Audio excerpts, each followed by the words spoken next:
Thinking about launching a podcast but overwhelmed by all the moving parts? At Turnkey Podcast Productions, we take the hassle out of podcasting so you can focus on the talk, not the tech. From concept to launch, guest booking to post-production, we handle everything. Need a strategy to grow your show and turn guests into clients? Yep, we do that too. DIY or done for you, we've got the solution that fits. Whether you're just getting started or ready to scale, Turnkey is your behind-the-scenes podcast team.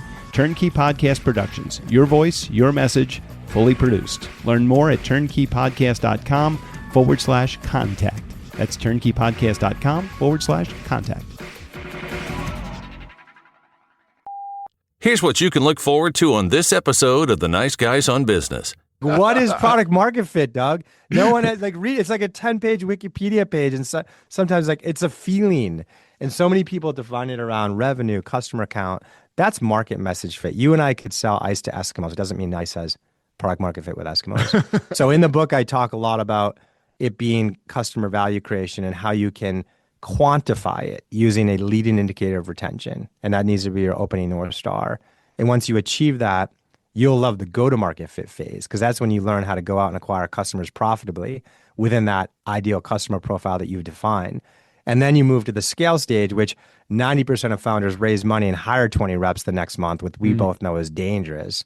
And it's all about establishing a stay or go or slow pacing. So that's the quick little teaser to wet your mouth about it and hopefully decrease those failure rates from 95 to something in the 60s or 70s. And maybe for you, a lot lower.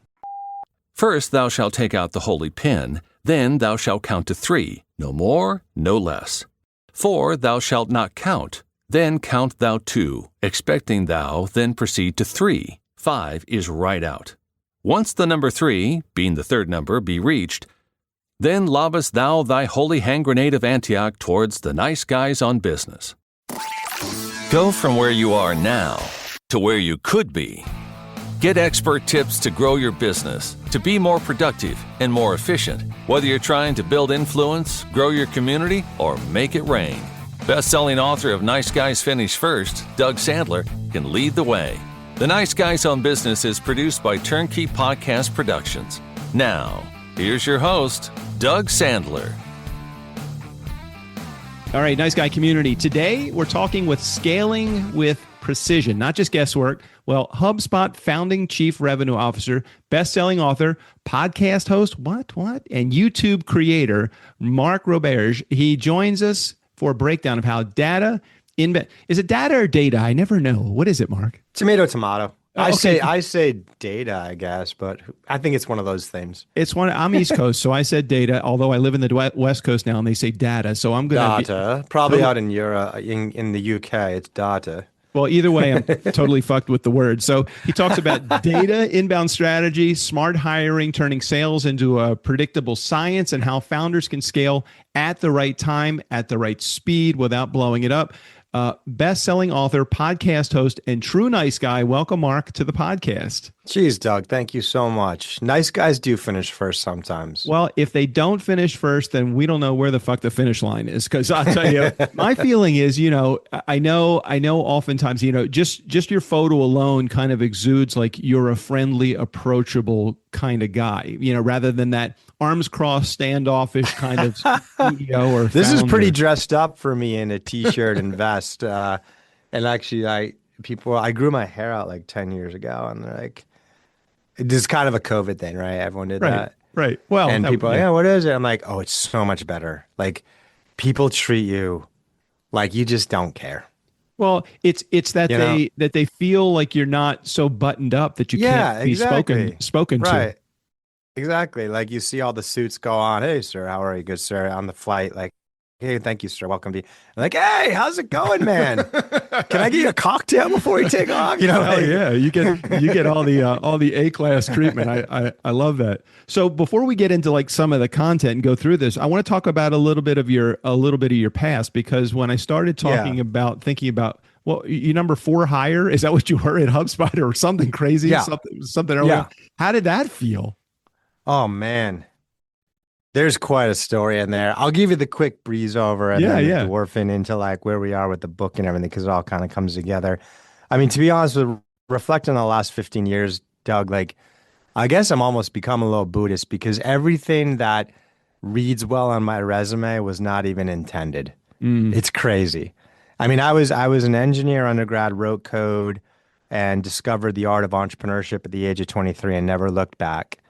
And actually went to business school at MIT to kind of solidify my spot in that ecosystem, where I started a bunch of businesses and sat next to Dharmesh Shah, the co-founder of HubSpot, who hired me as like an early consultant when there was no employees. Right. And then proceeded to introduce me to Brian Halligan, his co-founder, who's an amazing sales leader, who proceeded to say, if we have you for 1 day a week as a consultant, you should sell. So that was my venue into sales. And then he just convinced me when my startup was washing up to come in as the fourth employee and build out the sales org. And to be honest, Doug, I had 2 little babies. I had a mortgage with no money down. I was just looking to collect a salary for 4 months. And 9 years later, we're ringing the bell on the New York Stock Exchange. So that was kind of book number one, was this engineer geek turned sales leader that built one of the first data-driven sales orgs in the cloud era. And I think a reason why my work has resonated with the founders, especially tech founders. And then just to finish the gap, I mean, that was the last time I full-time operated. I then proceeded to join the faculty at Harvard Business School to build out their sales curriculum and teach it, which I still do. I'm here today. I'm not here that often, but I'm here today. And then, stayed very active in the ecosystem as an angel investor advisor, turned now venture capitalist. We're 7 years in with 4 funds on Stage 2 Capital.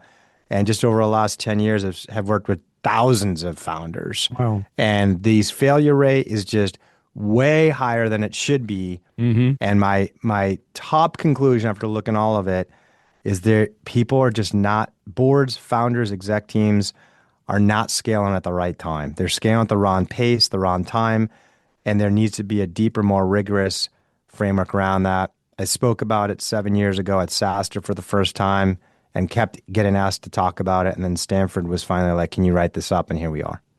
So sales is a 4-letter word in many organizations. They don't want to think about it. They don't want to talk about it. They just want it to happen. And me as a sales hammer, and we've talked about this all the time, we talked about this before I hit record, and I talk about this all the time, is that everything looks like a sales nail to me because I'm a fucking hammer as it relates, not hammer in a good way, but it's like everything is sales related. Nothing happens until you sell something. How much of a contributor is that, or a detriment is that to organizations that don't focus enough time, energy, effort on founder selling?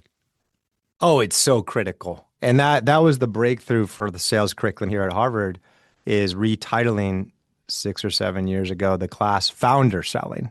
I had the mistake of coming in here 10 years ago trying to convince more kids to carry a quota.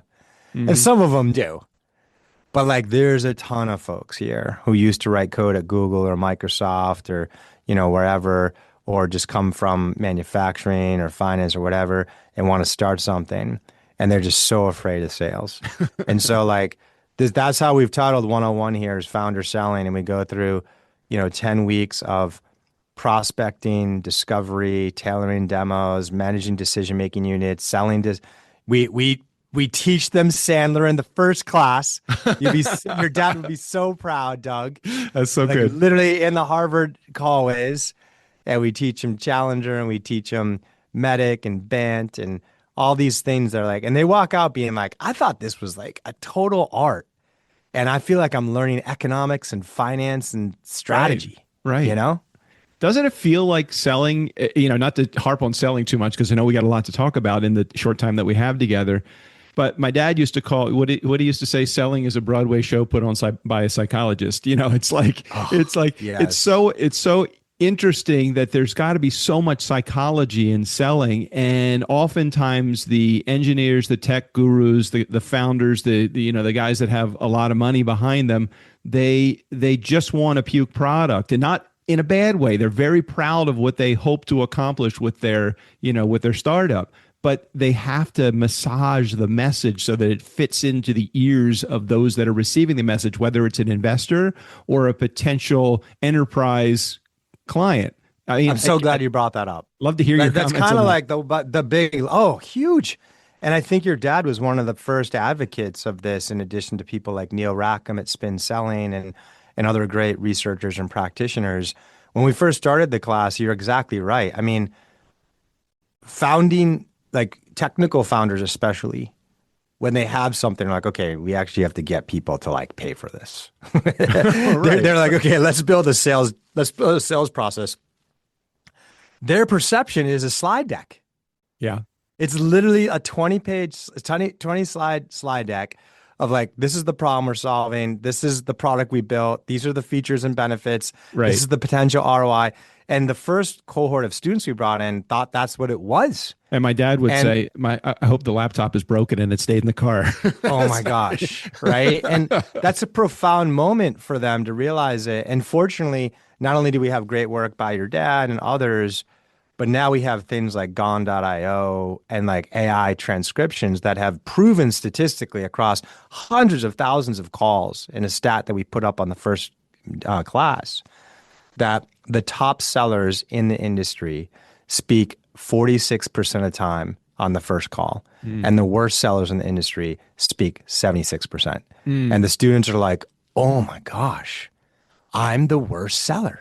Because I'm just puking what product. Is going on? And we teach them discovery and we teach them all this stuff. And your therapy analogy has multiple meta dimensions to it, because not only is it like a description of what's happening, but like I feel like a therapist as an occupation is such a wonderful, archetype for great selling. Like I always joke with my students, I mean, who goes to therapy? I go to therapy. I love therapy. And what do? You show up to a therapist super sad and you walk out exhilarated and psyched.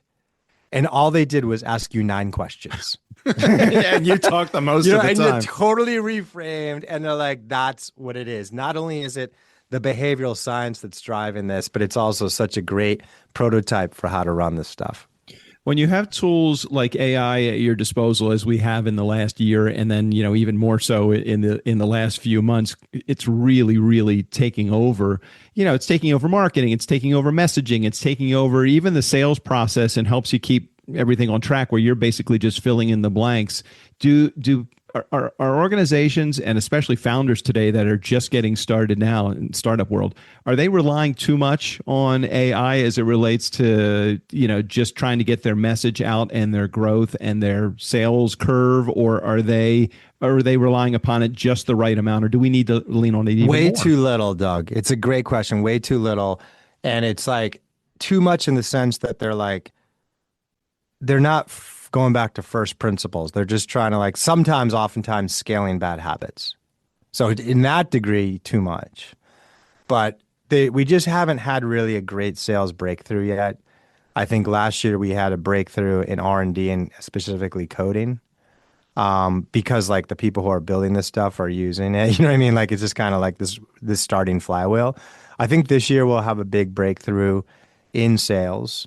I think the first iteration would be driving up selling time as defined by what is the percentage of a week that your seller is in front of a buyer, which in the best orgs these days is 25 to 30%.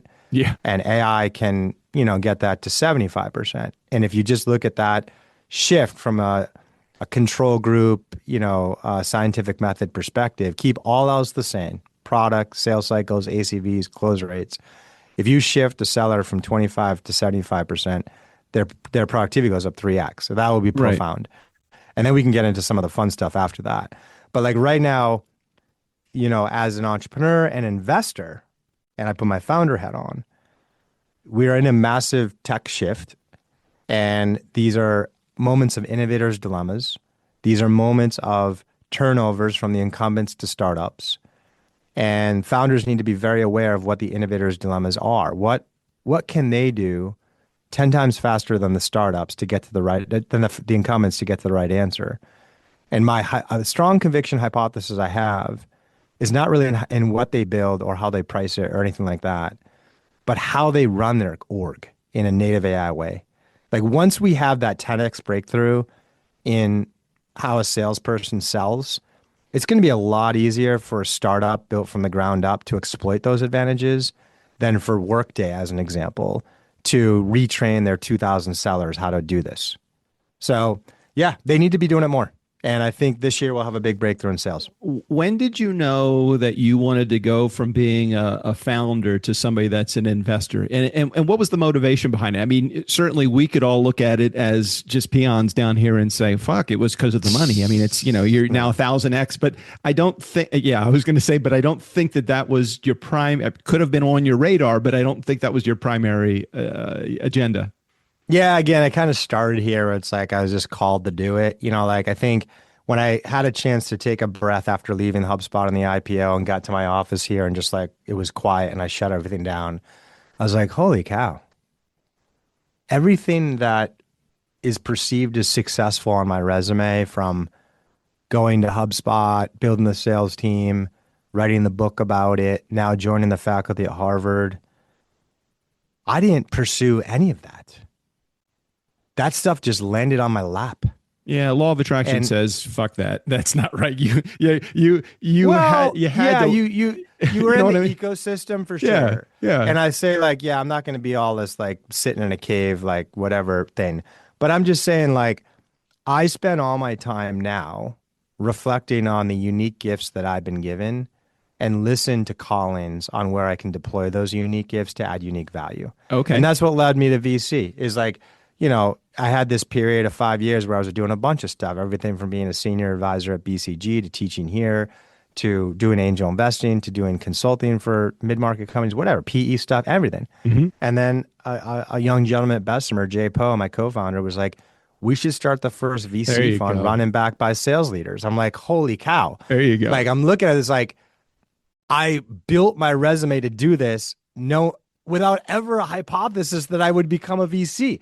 But this is like a vision that's perfectly aligned with my first principles of creating value for the startup ecosystem. Well, that's what led to it. Behind every gifted person, there is probably someone standing next to them or maybe behind them saying, hey, you should think about doing this for a living. Yes. And it's like, right, exactly. If he wasn't there, what's his name? What's your co-founder's name? Jay Poe. Yeah. If Jay Poe wasn't there, what do you think that you'd be doing right now? I don't know. And thank God he was, because it was like, it's really created synergy on this moment for me. I probably would have been continuing to just advise folks and buddy up to other VCs. But in that world, you have a lot less control around the startups and founders you work with. You're kind of at the mercy of what they want you to work on. So this is more rewarding. And I don't know, like, and I have a small hypothesis. I have no idea what's down the road, but I do think that like, in a very medium term, let's say 10 years, I do think right now at this moment, there's 10x energy, time, talent going into building AI and a lot less that should be going into understanding the implications. Mm-hmm. And I do feel like I'll probably be called in that arena at some point. Well, that would be cool. That's a higher level, even a higher level position, or it's a more of a strategic position. I don't know. It wouldn't be like a political. I'm not right. Politics. That's I got you. Me. I don't know what it is. Most startups, unfortunately, never see the light of funding, or oftentimes don't see the light of day. What are you doing differently that will kind of help reshape that, or do you just have to work within the law of averages that look 90+% of these startups are going to fail? It's horrible to think that you make good friends and you have a lot of good people in that world, and you are sorry when they don't succeed. But isn't that just the reality? And what can you do to change that? A lot. But it won't get to that. I mean, 95% of like even pre-seed funded businesses fail, and it doesn't get that much better. Once you get to Series A and B, it's still at like 80%. It's just a risky game. I do think that's way higher than it should be because of a lack of rigorous strategic frameworks around it, which is what this book is set out to do. Gosh, to untap this in 3 minutes is tough, but I'll give you a taste of like, so many people just come out of the gate with revenue as their North Star. It's completely wrong. You need to come out of the gate with customer value creation. Oh, thank you. And a lot of people say, oh, product market fit. I need to get product market fit. I lost product market fit. I'm trying to refine product market fit. We're pivoting toward product market fit. But like, what is product market fit, Doug? No one has it's like a 10-page Wikipedia page. And sometimes like it's a feeling. And so many people define it around revenue, customer count. That's market message fit. You and I could sell ice to Eskimos. It doesn't mean ice has product market fit with Eskimos. So in the book, I talk a lot about it being customer value creation and how you can quantify it using a leading indicator of retention. And that needs to be your opening North Star. And once you achieve that, you'll love the go-to-market fit phase, because that's when you learn how to go out and acquire customers profitably within that ideal customer profile that you've defined. And then you move to the scale stage, which 90% of founders raise money and hire 20 reps the next month, which we both know is dangerous. And it's all about establishing a stay or go or slow pacing. So that's the quick little teaser to like wet your mouth about it, and hopefully decrease those failure rates from 95 to something in the 60s or 70s, and maybe for you, a lot lower. Let's talk to our folks that are in our audience that are early stage entrepreneurs, founders, somewhere in there, and give them a little, just an outline of what the book is about so that they understand where they can fit. Because I can tell you, at least from my perspective, some of what you said, I was like Charlie Brown's teacher, wah, wah, wah, wah, wah. Oh. I didn't quite, I don't, you live it every day, and I don't live it quite. Okay, go ahead. Let's break it down. Okay. You're sitting here, you got, you've built something, a minimum viable product, and you're starting to have some conversations with customers. When are we ready to scale? That's the first question. And that's just not well answered. You need product market fit first, which qualitatively is that you can consistently create value for your customers that you promised. And the best quantified metric of that, like in software, is customer retention. They bought your product and they keep using it. They rebought it. Mm-hmm. We don't have that time.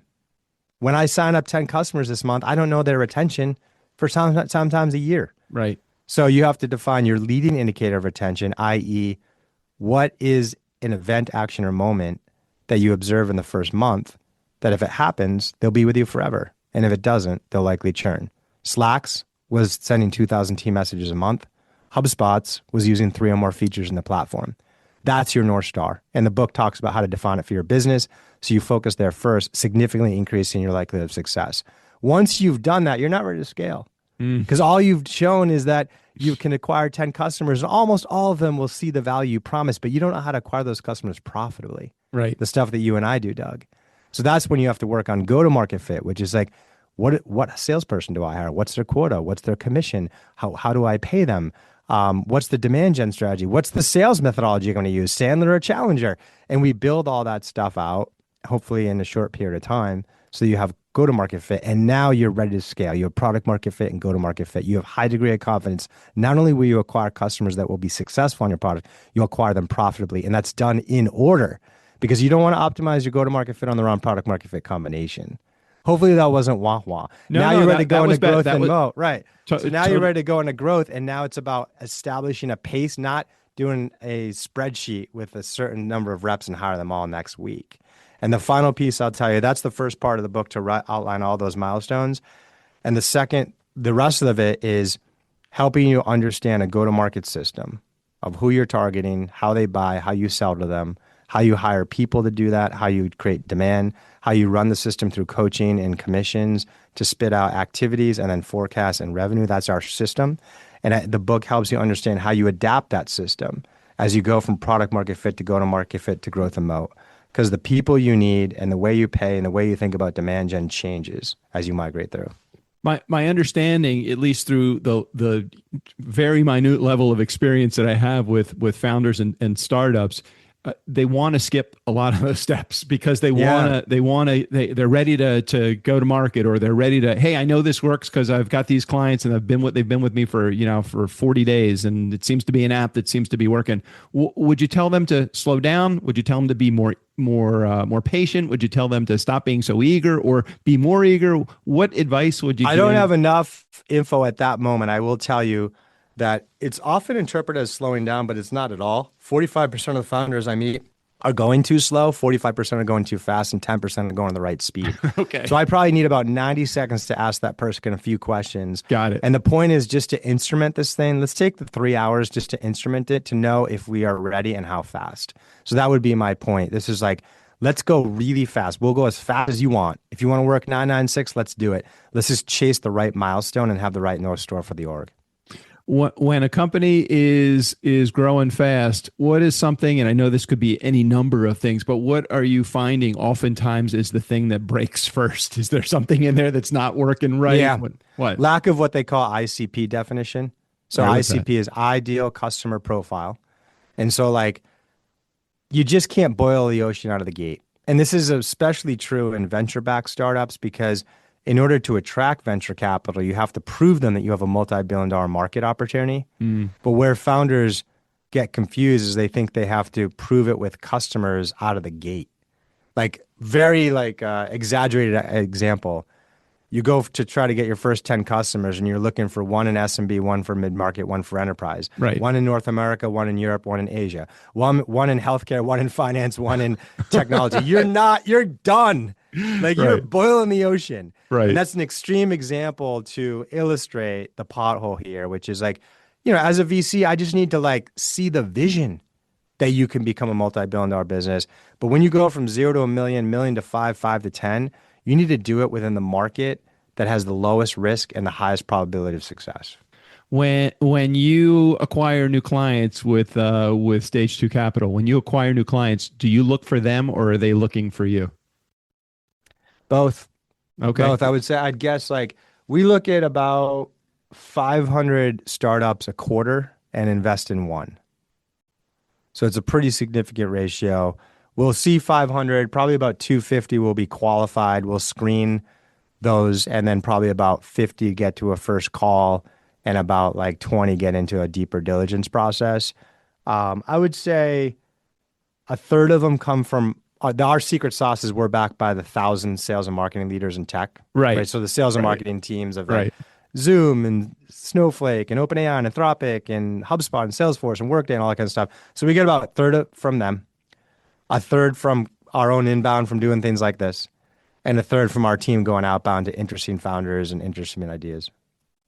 So many things that we have left to talk about, so little time we have to talk about them. What do we want to make sure that our audience gets out of this conversation? And again, if you're open to it, I'd love to have you back on again. Yeah, let's do it. Let's do a part 2, Doug. Okay. Yeah, that'd be great. We can maybe folks in the comments can say what else we should have talked about, and that could be our agenda. And I would just leave you with this. Hopefully I've enticed you a little bit to check out The Science of Scaling by Mark Roberge to help you have better success with your startup. I didn't get to say that 100% of the proceeds are donated to mental health. So if you haven't been tipped yet, hopefully that gets you over the edge to check it out. And I hope it's a guide for you to generate scale success. This is great. I mean, this is a great conversation. Not only did we get a lot of free coaching from Mark, Nice Guy Community, especially me, because I'm able to answer the questions that are interesting to me. But those in our audience can take a moment, click on the show notes, and see where you can access the book, where you can get a little bit more information. Even if there's only a chapter in there that interests you for the few dollars that you would spend on the book, take the opportunity to get the book, read the book, especially the chapter that you're interested in, or maybe the entire book could be your thing. And then if you are a future founder, or if you're in a startup right now and you think that some of this information could be helpful, please take a moment and check out the book. Mark, thanks for sharing today. Thanks for being here, and thanks for your connection with Sandler. It's good to know there's others in the world still. Thank you. It's been great. Thanks for being a nice guy, Doug. That was great. Hey, Nice Guy Community, never underestimate the power of nice or the power of a good sales call. Special thanks to Mark Roberge. All of his information will be right there in the show notes. Steve O'Brien, go ahead and take us out of here. For the Nice Guys on Business, I'm Steve O'Brien. They have listeners in other countries? I didn't think anyone was listening outside of their house. Except maybe their moms.